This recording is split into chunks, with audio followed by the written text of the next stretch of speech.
Hoje a gente vai falar de Petrobras com código de negociação Petro3 ou Petro4 na Bolsa de Valores brasileira. Empresa essa que em todo período deu um retorno de 2.160% ao acionista contra apenas 555% do Ibovespa, principal índice brasileiro, portanto mais de 4 vezes, e o investimento inicial de apenas R$ 1.000 na companhia teria se transformado hoje em R$ 22.600 pelo simples fato do carrego, aplicando a metodologia das 3 chaves do sucesso que eu sempre trago para vocês em todos os vídeos e trazendo isso para algo mais realista para vocês, um período de apenas 5 anos. A empresa retornou 280% ao acionista contra apenas 40,5% do Ibovespa, principal índice brasileiro. Portanto, tanto no longo prazo quanto no curto prazo, a empresa bateu o índice por mais de 5 vezes. Sempre lembrando que na parte de baixo de todos os vídeos eu sempre deixo uma lista de livros que eu indico e que você, como investidor, tem que obrigatoriamente ler antes de iniciar no mercado de capitais. E na parte de baixo também eu deixo alguns livros de desenvolvimento pessoal que eu indico. Bom, hoje a gente vai fazer um recapitulado da companhia. A gente teve muita mudança de tese em cima da companhia. Anteriormente, recomendações de venda, agora algumas recomendações de compra. Temos também a questão do conflito e barril do petróleo. Vamos pontuar principalmente a questão da exploração daquele que é chamado de um novo pré-sal, porém que não é nada disso, e eu vou explicar para vocês. Lá atrás, em outubro do ano passado, grande parte do mercado também executou a mesma operação, o que não me deixa mentir, é uma queda de quase 42% em aproximadamente 45 dias. É uma queda alta e é isso que eu sempre falo. Entenda os ciclos de mercado. Entrada em momentos errados ou saída em momentos errados, você pode ter uma perda altíssima em empresas cíclicas. Elas têm um beta muito alto quando comparado a outros setores da Bolsa de Valores. Porém, de lá para cá, muitos investidores mudaram, muitos analistas que acompanham a empresa também mudaram, porém eu mantenho a minha opinião do risco inerente à gestão. E o que mudou? Eles simplesmente acreditam que mesmo com o fim da paridade, mesmo com a Petrobras assumindo prejuízos de hora em diante, ela ainda assim irá continuar pagando altos dividendos. Essa não só é a opinião do BTG, como diversas outras casas de análise começaram a recomendar compra. Não vou tecer comentários sobre todas, até porque cada uma tem os seus pontos iniciais, mas o ponto final de todas elas é manutenção de lucro, petróleo ainda com manutenção de preço alto, consequentemente um alto dividendo, e é isso que eles estão recomendando agora, chegando inclusive a um dividendo de 27% ao ano, de acordo com algumas projeções, não para esse ano, mas para o próximo ano, ou seja, ainda enxerga-se petróleo nas alturas. E esse conflito que chegou agora, eu não vou citar, tá, gente? Só para vocês entenderem, porque eu não quero trazer o conceito ou a palavra realmente do que está acontecendo lá fora para o canal. O canal eu sempre vou tentar focar estritamente no que diz respeito a investimentos. Tivemos também a condenação no CARF. Se você já fosse inscrito do canal e me acompanhasse, eu não sou alerto, como eu disse, que tudo que está em trânsito e tudo aquilo que não foi julgado vai cair nas costas das empresas e irá cair no colo do governo. Todo o voto de desempate é a favor do Estado. Petrobras já havia sido condenada, foi recém-condenada novamente em 6,5 bi. E esse filme não irá acabar. Porém, com o conflito acontecendo com uma perspectiva de petróleo a 100 o barril, ainda existem algumas pessoas em sã consciência que questionam a política de preços. Esse foi o caso da Moody's, novamente sem entrar no mérito da questão, mas eles questionam que essa volatilidade não está sendo repassada e eles não irão repassar. A volatilidade do petróleo foi altíssima nos meses recentes e foi dado apenas um aumento. Eu já vivi esse filme em diversas vezes e nada vai mudar. Esse filme está acontecendo novamente. A Petrobras vai absorver prejuízos e quem espera por um lucro de 40 bilhões novamente, sinto muito, isso não vai acontecer. A manutenção de preços de maneira artificial já foi usada, está sendo usada e continuará a ser usada enquanto não houver paridade. Se você pensa que a consequência disso é apenas uma gasolina artificialmente mais baixa, porque não está baixa, não se engane, a gente está falando de importação de diesel, derivados e o risco de desabastecimento. Desabastecimento esse que já chegou a ocorrer em algumas regiões do país pelo fim da paridade. E se de fato nós tivermos um cenário onde o barril de petróleo bata $100 novamente por causa do conflito infeliz, essa é a palavra, é um conflito infeliz que está acontecendo, a Petrobras pode ter que engolir uma defasagem altíssima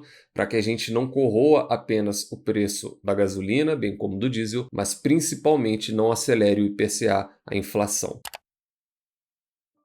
O terceiro ponto a comentar agora é a questão da nova exploração ou novo pré-sal. E esse terceiro ponto é o que eu vou comentar um pouco mais, porque eu acho que para muitas pessoas está confuso e eu tenho certeza que para muitas pessoas, assim como eu, quando você deixa de falar de uma empresa excelente como é a Petrobras de maneira técnica, isso se torna algo político, você deixa aquilo de lado porque se torna algo cansativo e você simplesmente deixa de querer ouvir sobre aquela questão em si. Então vamos lá para clarificar um pouco a coisa para vocês. Não existe conciliação entre governo e ministério, não existe conciliação governo e IBAMA. Por quê? Porque, como vocês já devem saber, o IBAMA negou o pedido da Petrobras para a exploração no Amazonas, trazendo umas figurinhas para vocês conseguirem enxergar didaticamente qual é a situação, quais os impactos, principalmente que eu quero trazer para vocês, o que isso muda para a Petrobras como empresa em termos de lucro, faturamento e subsistência. Lá no Amapá, as águas profundas, elas estão a uma distância de quase 200 quilômetros do fim do estado do Amapá até a área que possivelmente será explorada. E logo aqui do lado, nós temos a Guiana Francesa. Nós temos a nova potência da América do Sul. E por que eu estou trazendo isso para vocês? Só para vocês terem uma ideia do potencial,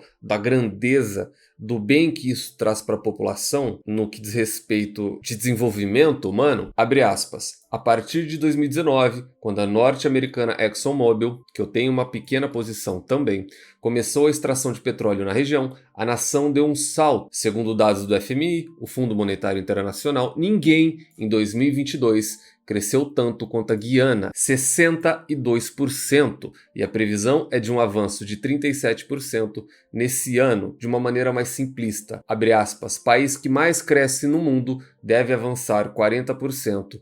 E acende debate sobre petróleo na foz do Amazonas. Então lembram-se aqui em cima que eles cresceram 62%, gente. Nós não podemos comparar o Brasil com a Guiana, uma vez que o Brasil, de uma maneira simbólica, ele já é um navio grande. E a Guiana é apenas um bote pequeno. É fácil você dobrar de tamanho, uma vez que você é um barquinho. Porém, eles tiveram o maior crescimento do PIB do planeta. Sim, um paizinho do nosso lado, a alguns metros de distância da gente, por causa da exploração de petróleo. É o país que mais cresce no mundo, cresce mais que China, que Estados Unidos, que Brasil e todo mundo somado. Essa é a realidade, esse é o poderio que a extração de petróleo pode trazer para uma população. E ali quem seriam as principais exploradoras do bloco na margem equatorial? A gente está falando de um investimento inicial de 11 bilhões para a exploração em apenas 5 anos, então prestem atenção, são 11 bilhões de reais em um período de apenas 5 anos para uma região muito pobre. Essa é a grande realidade.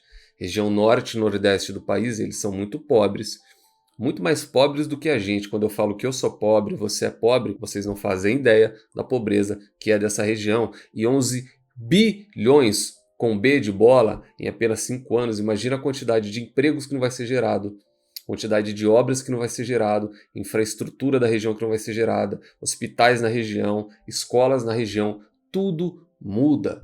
A Guiana é a prova disso. Portanto, nós teríamos a Petrobras, obviamente com maior participação, nós teríamos a Shell com uma participação grande também, e depois temos as duas pequenininhas também, os mini players nossos, né? Tanto a Enalta quanto a Prio também estariam entrando no jogo. Vamos trazer isso para uma realidade e explicar para vocês o que isso impacta para a empresa, um olhar focado como um túnel apenas para a empresa. Isso não é um novo pré-sal, e alguns com pouco conhecimento ou alguns com uma visão diferente podem questionar que em quantidade de petróleo, que isso ou aquilo, mas a realidade é que o pré-sal foi uma virada de chave muito grande para a Petrobras e o pré-sal foi uma virada de chave muito grande para o país. Essa descoberta e essa exploração não irá impactar numa virada de chave de 180 graus, como foi o pré-sal. A maneira mais óbvia de levar isso em conta é como o grande e saudoso Dr. Enéas, que já nos deixou, e infelizmente a gente não teve capacidade de eleger alguém com intelecto tão grande, pelo contrário, a gente o desprezou. ele sempre disse que o desenvolvimento nuclear era necessário para o país, não por uma questão armamentista, mas por uma questão de soberania. E eu faço uma analogia disso agora com a Petrobras. A descoberta e a exploração disso não vai dobrar a empresa de tamanho. A descoberta e a exploração disso não vai multiplicar a receita da companhia por 10 vezes, não vai multiplicar os seus dividendos por muitas vezes, porque isso já aconteceu lá atrás na descoberta do pré-sal, e nós já atingimos um patamar muito grande, grandiosíssimo hoje. A descoberta e a exploração disso, fazendo a mesma analogia de soberania, a Petrobras precisa renovar tudo aquilo que ela explora. Petróleo é finito, tá, gente? Petróleo não é uma coisa renovável, petróleo é finito. A Petrobras descobre, explora e ele seca, e ela precisa se renovar. E essa é a melhor descoberta que nós tivemos até hoje para que a Petrobras continue sobrevivendo pelos próximos 20, 30, 50 anos. Então, ponto 1, sobrevivência e manutenção da empresa. Importantíssimo para a empresa, para o país, consequentemente para a gente, importantíssimo para você como investidor. E ponto 2, é uma questão de soberania. Uma vez que a Petrobras se mantenha, a gente continuará sendo, entre aspas, independente, porque nós não somos, a gente não consegue refinar, mas entre aspas seremos independentes, autossuficientes, se precisar seremos vendedores, mas não seremos necessitados compradores e dependentes de terceiro. Então, de novo, a Petrobras é uma questão de soberania nacional energética e essa é a minha opinião quanto à exploração da margem equatorial no Amazonas. Vamos agora para a análise fundamentalista, um monólogo rápido de 2 minutos. De acordo com a tese de Peter Lynch, a primeira foto que o investidor tem que ter é da DRE da companhia, o histórico mais longo possível, e na Petrobras é fácil de ver uma receita crescente com pequenos períodos de prejuízo. Sim, porém entenda que ela é cíclica. Em empresas cíclicas você deve tomar muito cuidado. Como já falei, tem uma variação muito alta e dependem de fatores externos. E eu ouso a dizer que esse ponto aqui não foi nem incompetência da empresa, porque para mim ela é uma excelente empresa. Esses 3 anos vocês sabem bem de quem é responsabilidade e gestão no período do país. Fala agora de ROI, Return on Equity, tese essa defendida por Warren Buffett. Ela tem uma média histórica de 12,27%, sendo que o seu ROI recente está na casa de 50% e o atual de 42%. O que isso denota para você como investidor? Que a commodity a que ela está ligada está num período altista, consequentemente margens mais altas e retornos mais altos.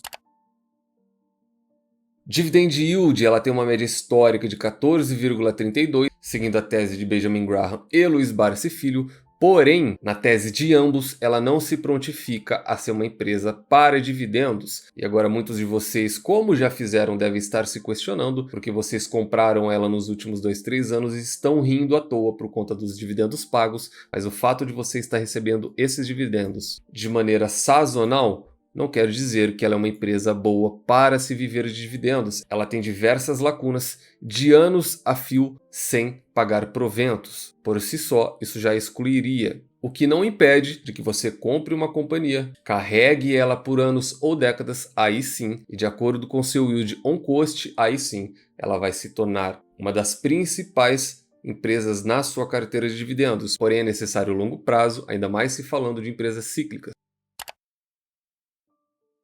E no que diz respeito a preço sobre lucro, tese essa defendida por Robert Shiller de 1988, ela tem uma média negativa de menos 30, muito contaminado por esse período, de menos 470. Passei para vocês diversas vezes a minha tese de inversão de múltiplos para empresas cíclicas, e isso se aplica a ela. Quando você vê um PL na casa de 1 ou um PL na casa de 2, não se enganem achando que é um excelente momento para comprar, porque se você olhar na cotação da companhia, se você olhar o preço da commodity a que ela está ligado, eles estarão nas máximas. E fazer isso seria basicamente comprar nas máximas e vender nas mínimas. Parte final do vídeo, gerenciamento de risco. Gerenciamento esse extremamente importante. Se você ainda não faz das suas investidas, faça. Falamos hoje da Petrobras. Ela é no setor de commodities e ela obtém uma nota 4, sempre lembrando que notas 3, 4 e 5 são boas empresas, ótimas empresas e excelentes empresas, respectivamente. Sempre falei para vocês, eu sou apaixonado por Petrobras, um apaixonado pelo que ela faz, uma empresa extremamente necessária e ela detém aquilo que o Warren Buffett sempre diz. É um nicho praticamente com monopólio, sem concorrência, e isso constitui para a empresa tranquilidade na sua sobrevivência. Então sim, eu adoro ela, considero ela numa nota 5, mas se você acompanhasse o canal, sabe que nesse período de outubro de 22 ela foi rebaixada por mim, não tenho movimentações mais, tanto ela quanto em grandes outras estatais das quais eu gosto muito. O Banco do Brasil é um excelente exemplo disso. As 3 chaves do sucesso correspondem a excelentes empresas e ela é a preços atrativos. Ela costuma te dar oportunidades de preços, pois ela é uma empresa cíclica, com uma excelente gestão,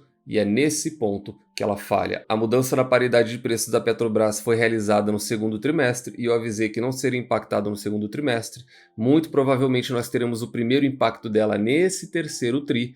E se mantiver a defasagem, nós veremos alguns bilhões a menos de lucro da companhia de dezembro adiante. Esse é simplesmente um filme que se repete.